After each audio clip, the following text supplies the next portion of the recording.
Raz v noci som sa bol prejsť po meste. Vždy som bol skôr nočný vták, takže to u mňa nebolo nič nezvyčajné. Vôbec som sa nebál, nemal som čoho. Dokonca som si robil srandu, že aj drogoví díleri v našom meste sú slušní a zdvorilí.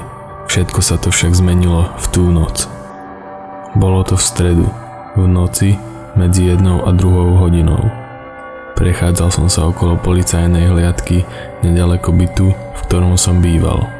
Bola to tichá a pokojná noc a okrem policajtov som nestretol nikoho. Vošiel som do jednej uličky a bol som už na ceste domov. Vtedy som si to všimol. Na konci uličky, na strane po ktorej som išiel, som videl siluetu muža. Na tom by nebolo nič čudné, no ten chlapík tam tancoval. V noci, v tichu, uprostred mesta.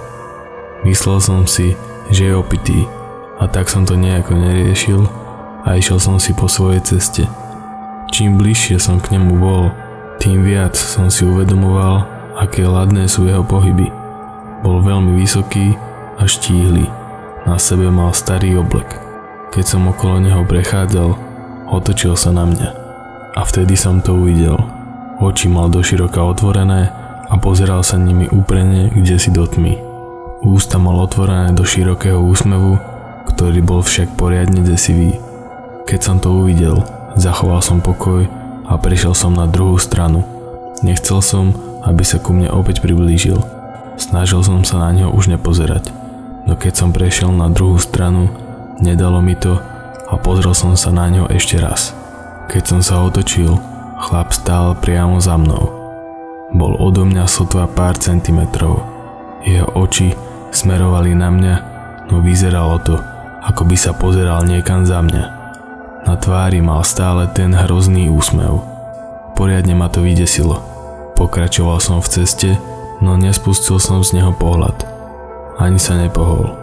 Keď som bol od neho dosť ďaleko, pozrel som sa pred seba, pretože som mal pred sebou schody. Znova som sa otočil a muž stál len pár centimetrov za mnou. Ako sa tak rýchlo mohol presunúť? Veď som sa na ňo nepozeral sotva 10 sekúnd. Bol som v takom šoku, že som tam stál, pozeral sa na ňo a nevedel som, čo si mám o tom myslieť. Muž zrazu vykročil smerom ku mne. Jeho kroky boli veľké a presúval sa neskutočne rýchlo. Bol som tak mimo, že som nebol schopný urobiť nič. Namiesto toho, aby som utiekol, zavolal pomoc alebo vyťahol svoj slzný sprej, som tam len stál a pozeral sa na ňo ako zamrznutý. Stále sa usmieval a pozeral sa do tmy. Konečne sa mi podarilo niečo povedať. Spýtal som sa ho, čo chce. Môj hlas sa triasol strachom. Muž sa zrazu veľmi pomaly otočil a odtancoval odo mňa preč. Počkal som, kým sa vzdiali, no zrazu som ho videl, ako beží mojím smerom.